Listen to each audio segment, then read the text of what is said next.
Okay, here we go. Here's the back of the headstock. I already installed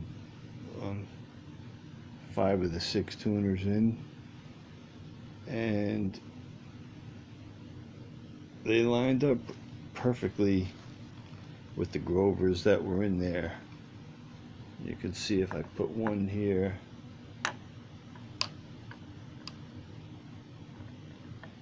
you can see the hole.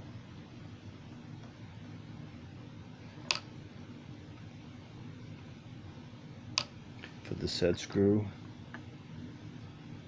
and the fixing tab is exactly the same as a Grover, the Grover tuners that I took out of it, and it's a 10mm hole, and the body is 10mm, or about 3/8. It's close. It's right.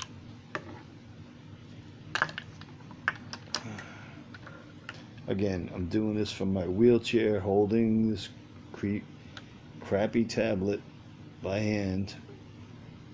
So, okay, these tuners always have 10mm bodies on them, or 3/8. It's very close. But what I want to show you is, when I flip this over,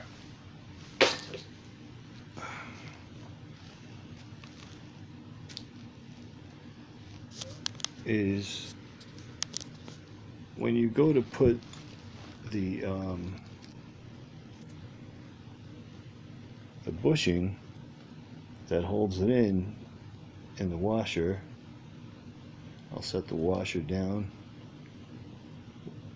When you go to put this bushing in, there's what they do, and everyone does this. Gibson does it, Fender does it, almost every guitar I've seen with these, they just drill a straight 10mm hole right through the headstock,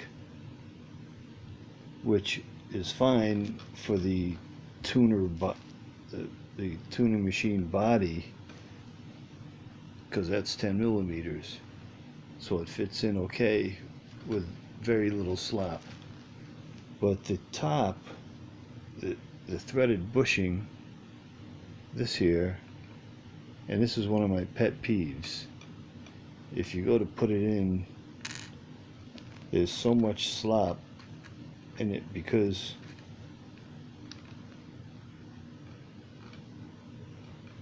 this bushing, the outside diameter of it, is only about, it's about 8 millimeters. So the hole, when the bushing is in the hole, it has at least a millimeter on each side, and it just flaps around. See that?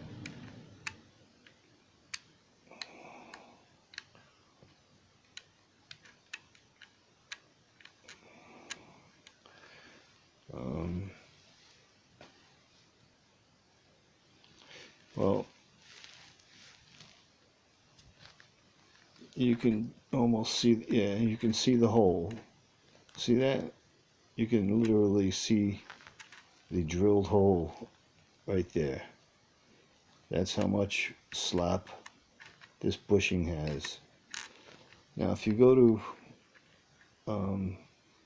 to a site that makes quality necks and bodies like Warmoth.com, they make great necks, bodies.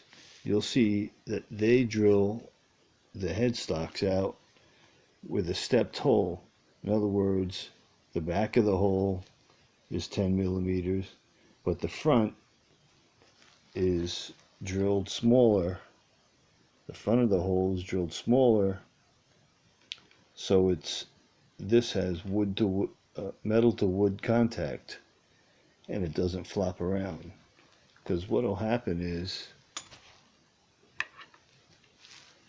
if you put this,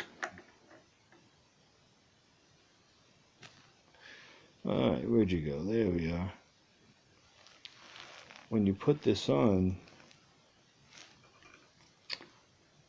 this is so frustrating trying to do this with one hand, but I'll try. I was going to have my granddaughter help me, but she went away to stay at her friend's for the weekend. And what happens is when you tighten this down, it wants to pull, and you put string pressure on it, it wants to pull the body off center because there's so much slack around the threaded bushing. It is just a lot of slop, and it wants to pull that body. And I've seen them crack right.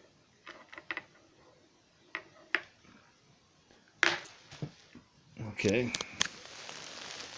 Oh.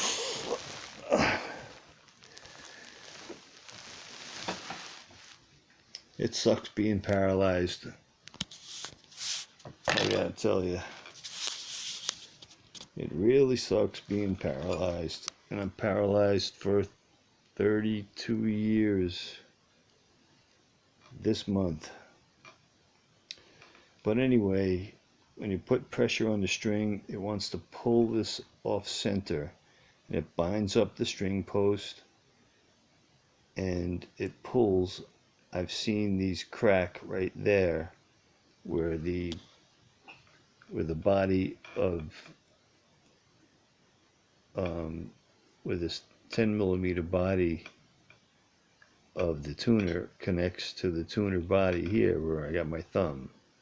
This part here cracks right there where it's connected to the body of the tuner. So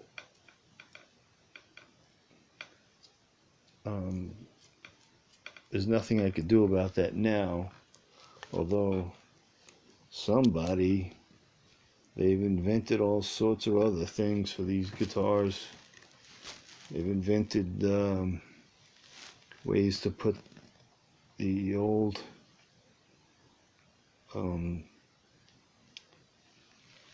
the original cloisons and an adapter bushing that goes in there to fit. So why doesn't someone invent a bushing that can go in here and take up the slack for this thin or this small bushing? I don't know. Anyway, I put it in.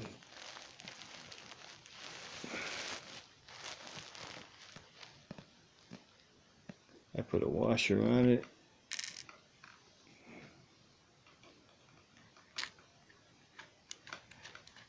And I snug it up a little bit.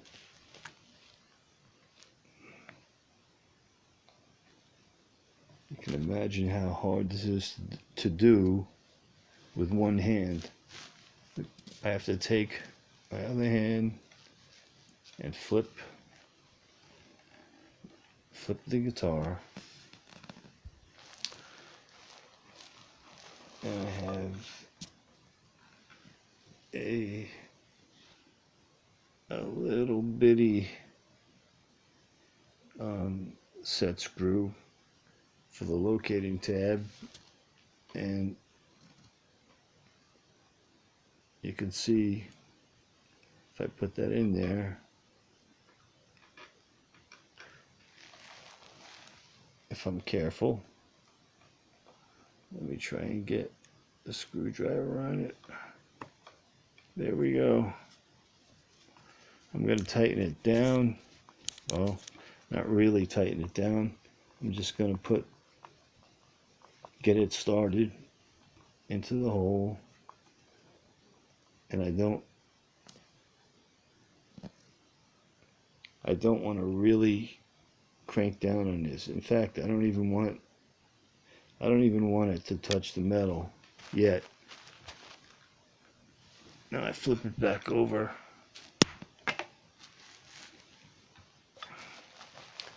And using my 10mm wrench,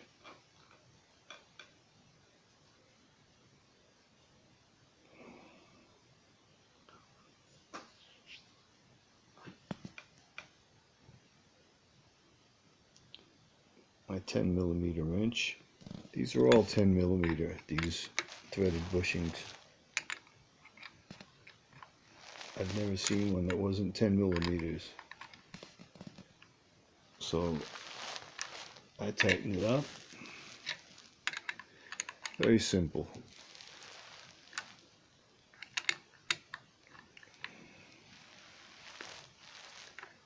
I'm not going to tighten this up very tight either.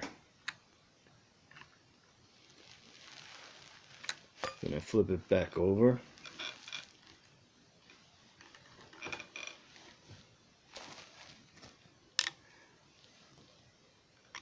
Put the screwdriver in it, and I'll finish up tightening this down. You don't want to tighten these up tight, whatever you do. You don't want to tighten these up and crank them down. You just want to snug them up. And because if you break them off,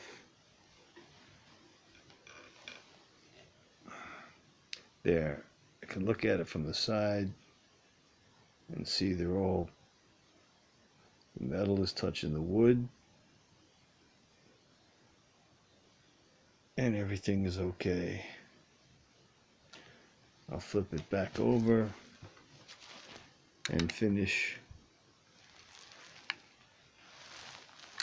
tightening up the threaded bushing.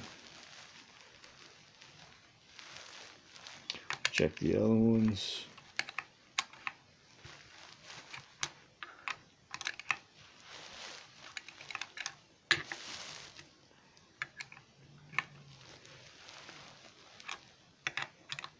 See how they're doing. I don't want to crush the wood of the headstock. That's tight. Tight. Metered a little.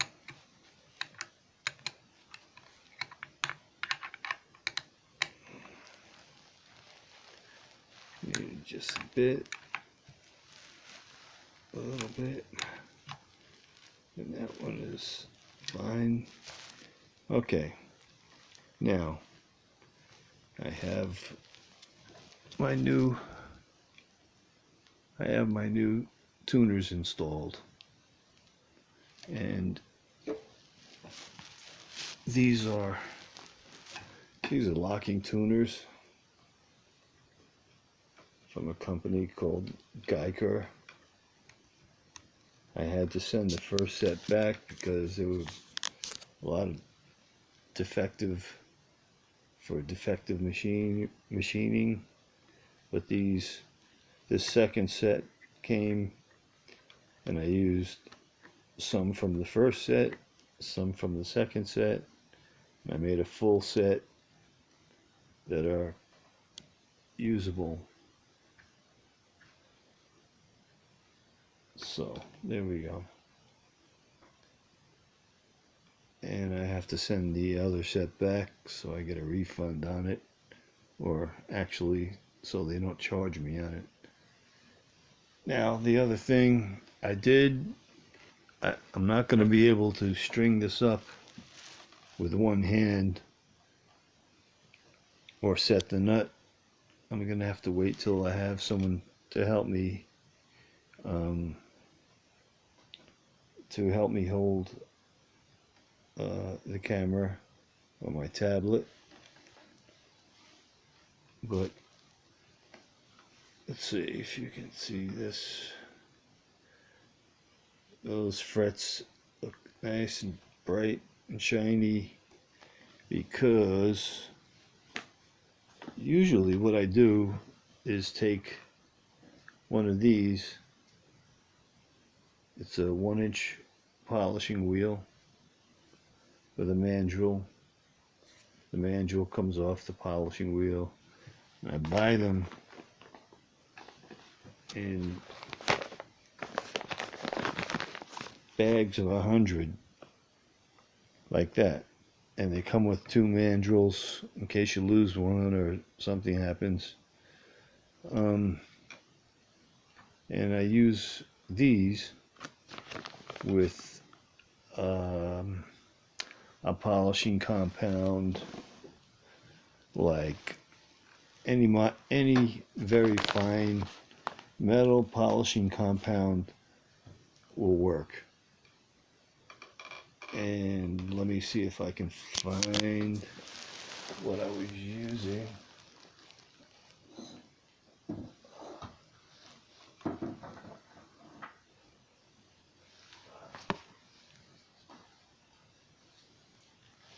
Here we go. I was using this stuff here.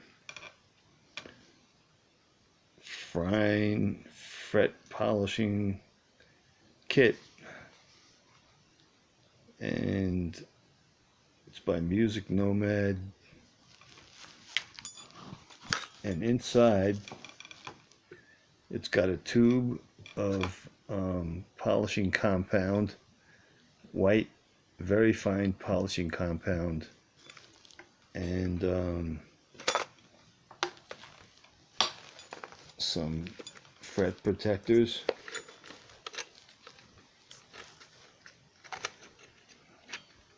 For different size frets. And here's the polishing compound. I just squeeze a little bit out on each fret, and I use the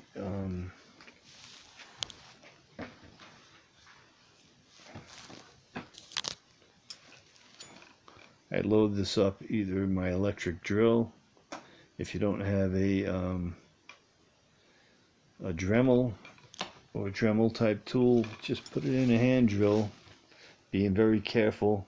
I usually tape the fretboard off so I don't damage it, and put a little compound on it, and just back and forth with your drill, your hand drill or your Dremel tool, and polish these up nice and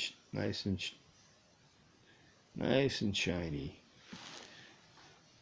Now, they didn't need that today, so I used, all they needed was to be cleaned off a little bit, and I used this stuff here. I used this stuff for a long time. When I rode my motorcycles, I used it to polish over chrome. It's just, I don't know how it works, but it does. This is what it looks like. It looks like cotton. So what you do is just grab a piece. You grab a piece of it off, about this big. And if you could see, I used this one. I had gloves on though, trying to keep my hands clean. And I polished all 21 frets with one piece. And then, just to show you how it works, I took another clean piece and went over one of the frets. Let's see if I can do it again. Let me get a clean spot on it. I'll pick a likely fret. How about this one right here?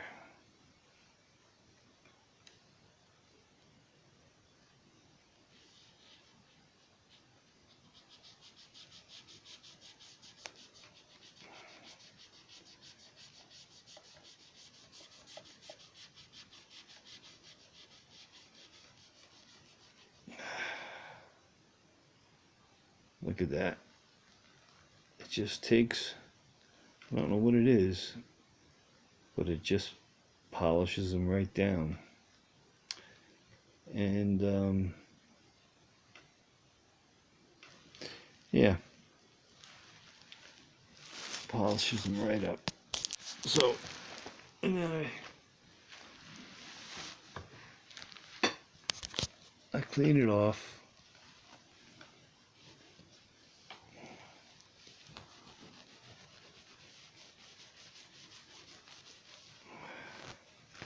With a buffing rag. Do the whole fretboard. Then I clean the whole fretboard.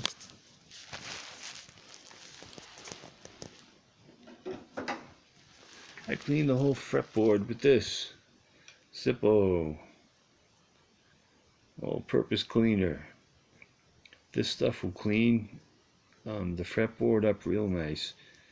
If you have a real dirty fretboard, you just take it, put it on the fretboard, and clean it up with an old toothbrush, scrubbing it down. And I did that to this guitar already before I used the polishing those little cotton wads that I just showed you. And this stuff here, Zippo, is not only lighter fluid, but it's made out of naptha. And this is, you can buy a pint of it like this from Home Depot or any one of the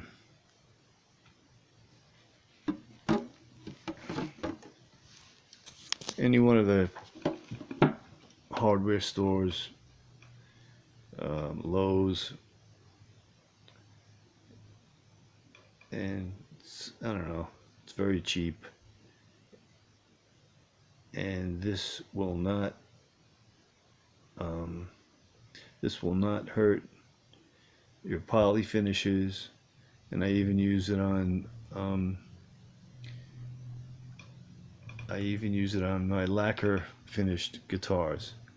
Although your mileage may vary, so if you do try and use this, use it on a spot that's not visible, like inside the paint, inside the control cavities or something like that. So, alright, let's put this back. What else was I going to show you? Well, that's about it for now. I got the new tuners on. I have a new tusk nut that's going to go in there. New strings.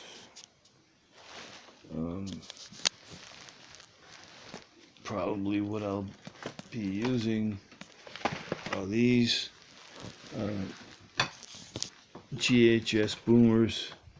I buy them in 10 packs off Amazon when they go on sale, and they're pretty good. I used to use the Dario, and I still do sometimes, but they are never as cheap as those. I can get them when they go on sale. They're as cheap as $1 a pack. So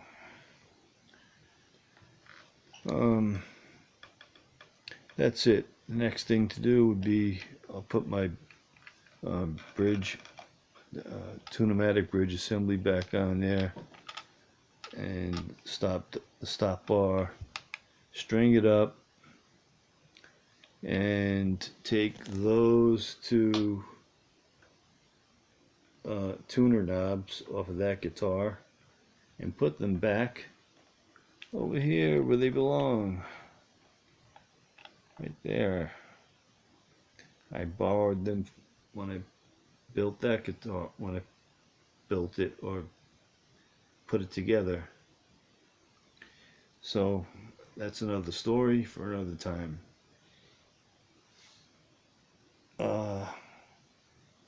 Everything seems to be ready to be strung up. I'm going to string it up. I'm not going to glue the nut in until I get it set up right and make sure the string height, the nut is filed correctly and it sits in the slot, the right way.